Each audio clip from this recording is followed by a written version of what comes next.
Hello everyone, and thank you for checking into my channel today. This is Luis Brigman Harris of Freddy Throne Art, and if you have not seen my art before, please check out my social media sites, Instagram, Facebook, Tumblr, all that good stuff, which will be posted in the link below. So please go ahead, like my channel, and follow for more content that I'll be creating with my art, stories, and all that good stuff.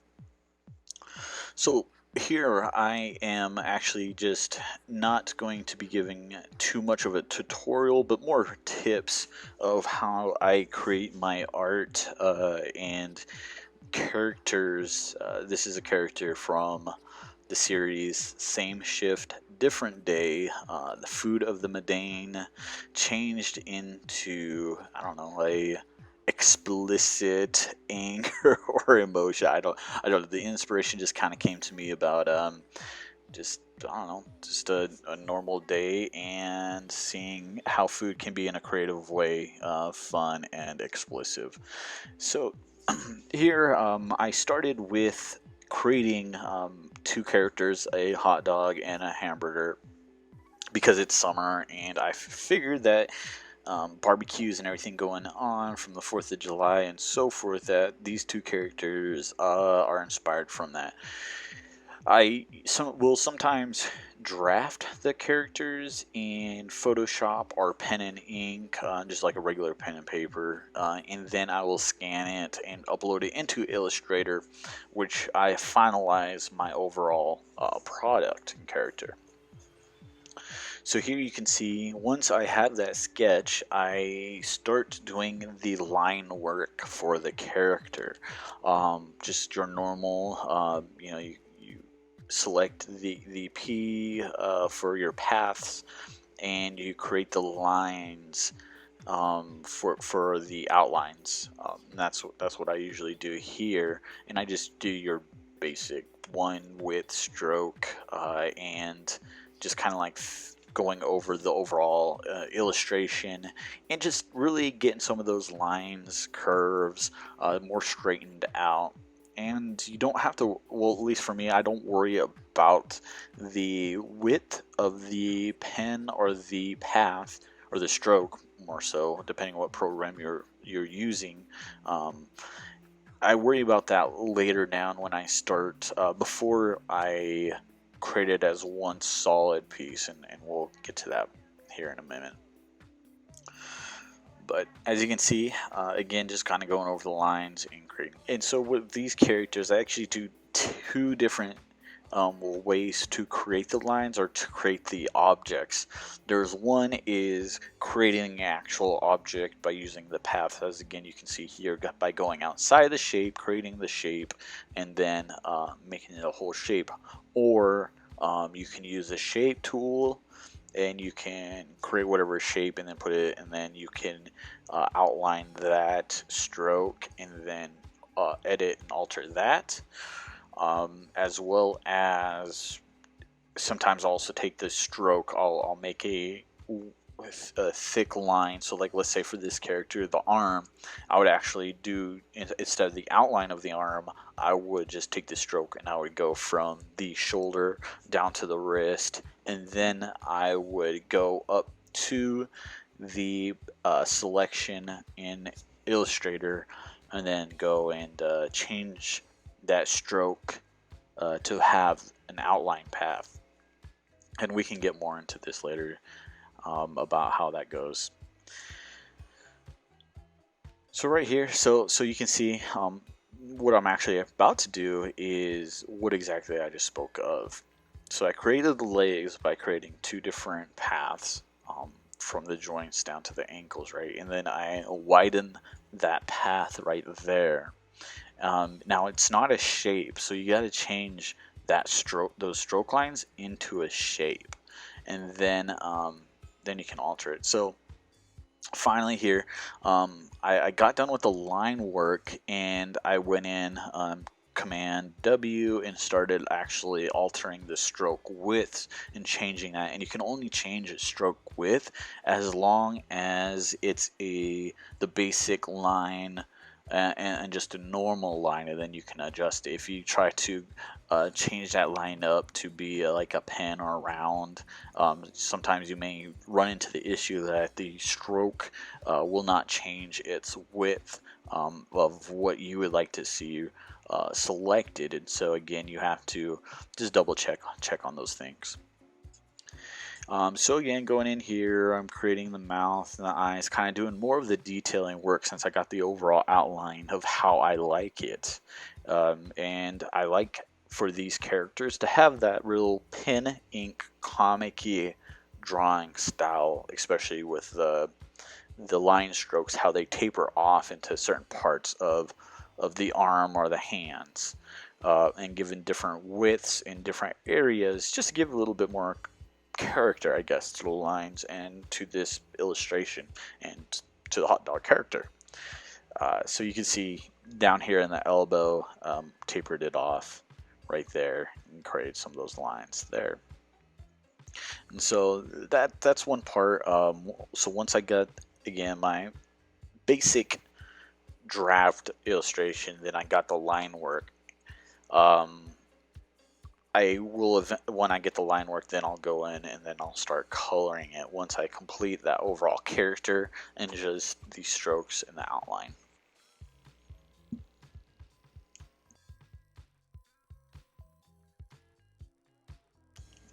I use a lot of Illustrator, especially for vectoring and creating these characters to be really just nice and clean. I use Photoshop occasionally, but for this style of art, I really enjoy Illustrator. Now, Illustrator works differently from Photoshop, but if you have Creative Cloud, you can use either or. Again, what I do like about Photoshop that I really didn't care for was the color, at least that shows up. I can get a lot more brighter colors in Photoshop than Illustrator, but for these characters, it doesn't make a difference. It just depends on what kind of art you want to do and what kind of colors or effects and styles you want to do. That being said, each program or software has their pros and cons with that.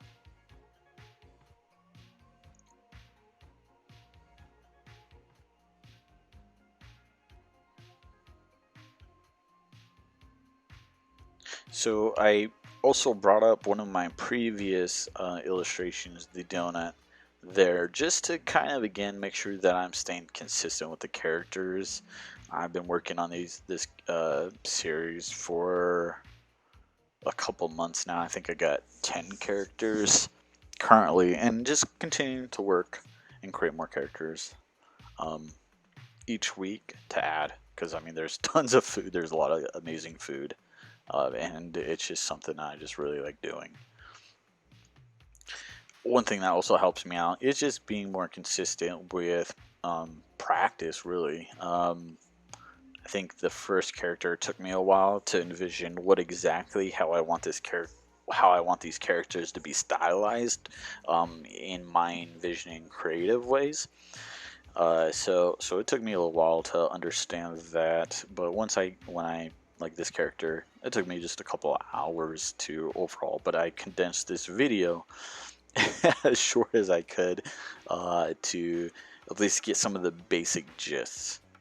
So what I did here actually, and if you rewind it, you can actually see that I took the stroke and I made it a shape, thus giving me now two lines of strokes. And I like that detail, especially in these characters, because I can change the tone of the outside lining to be a little bit darker or a different tone from their overall color palette or color scheme for the characters. So I'm just going ahead and clean up a lot of these lines, make sure that nothing is too overlapping.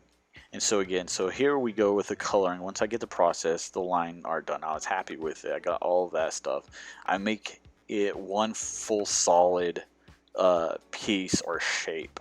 That means that no lines for this character um, are really lines. It's a fill. So what you go to when you select everything and you change all the paths, all the strokes into a to have outlines, and it's one full color fill. Then you can go into pathways. You collect the solid ones, and that will connect them all as one shape. And so when I go into doing the coloring, the easiest way is to put a color down, and then divide it from that shape and get rid of everything. So I can take again full selections instead of having to draw either the shape or fill into the color that I want to change up.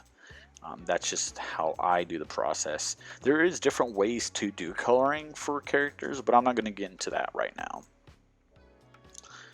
So again, I'm kind of just looking. I some of the same things again. So I took the color from the hands to stay consistent. That's one thing, and then the eyes. You'll see some of the same consistencies through all the characters. Little things here and there.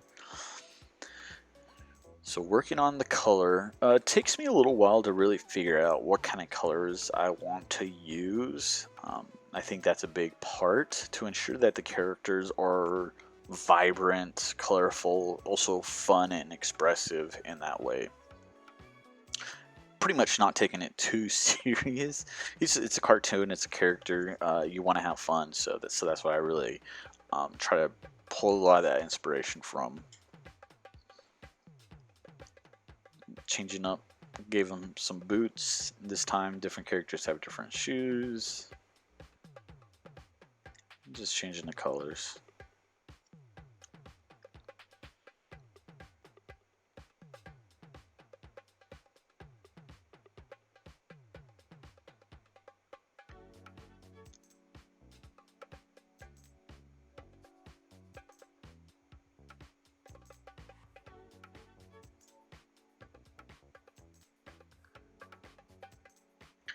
So once I get done with the coloring, I like to then go ahead and start adding a little bit more details to the character in my design. These are just adding some lines to just a little bit more depth, and I like to do this because it's part of my stylization of when I just do different illustrations, and especially with characters, staying consistent with how they look and how they all fit into the same general story per se.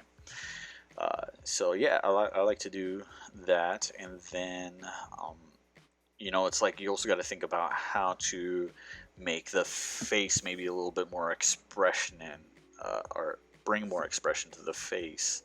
On like doing these lines, you can really tell he's kind of has a squinty eyes more, and I don't know, probably just saying like all sorts of crazy stuff. As well as part of that detailing, also you got to be mindful of your subject matter, and that being like, for example, for a hot dog, in the bread and the hot dog bun, it's going to have bubbles on the inside. That was something I kind of caught and remembered that, opening a hot dog bun, you see how it bakes and it rises. Outside is a little bit darker color from cooking, and the inside is a little bit more lighter, but it does have details of the bubbles from the air from that dough. So I go ahead and add those bubbles into the illustration of this character, and yeah. um,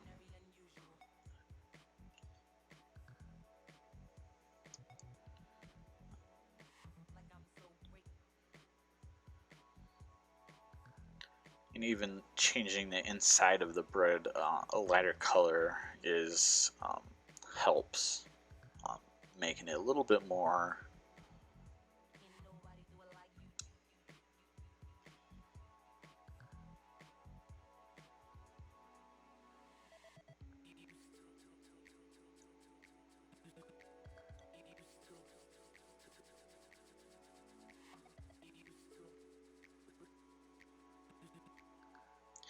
yeah, I was like really just adding just random stuff. So there we go. So after I get that outside detailing, my last step, what I usually do, is then the shading, and then I finish the eyes. So shading helps with that. It brings more shape to your subject. Uh, it's like just flat is a 2D image, and overall this character is 2D. But adding the shading, I think, just adds a little bit more, again, depth and shape to the character. I like it. I don't know. It just makes it feel more alive, I guess. To me, conveying that this character is up and walking and just doing his thing.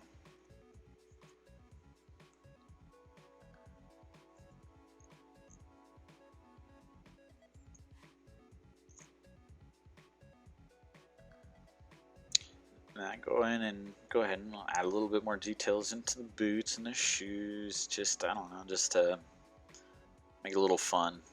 You can work it however you want.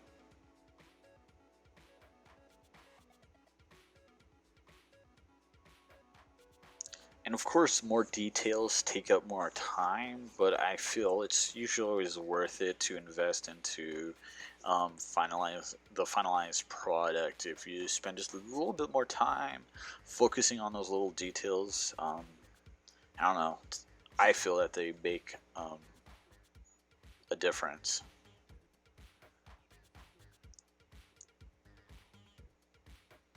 And as you can see, spending a little bit more time stylizing the shoe and giving a little bit more character, and taking this time really made a difference.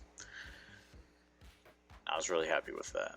Now, again, it's like when you do your characters and stuff, you'll figure out how you liked their eyes or their mouths or certain features of that character. This is just my style that I like to do with the pupils and the eyes. So then with that, just cleaning it up, getting the eyes finished. Because you always want to make sure that you don't got random little lines or dots and stuff in your Illustrator. It's like making sure that everything looks good.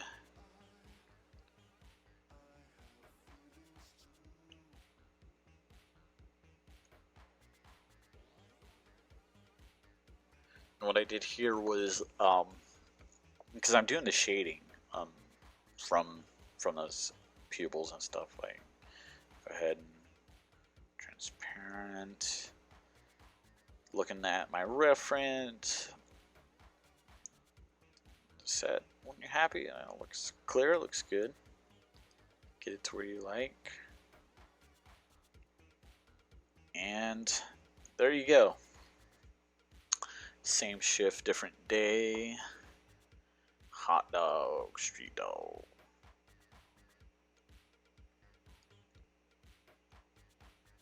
And I was actually really happy with that. So thank you everyone for tuning into my channel. I will be having more content. Please like and follow and hit that subscribe button.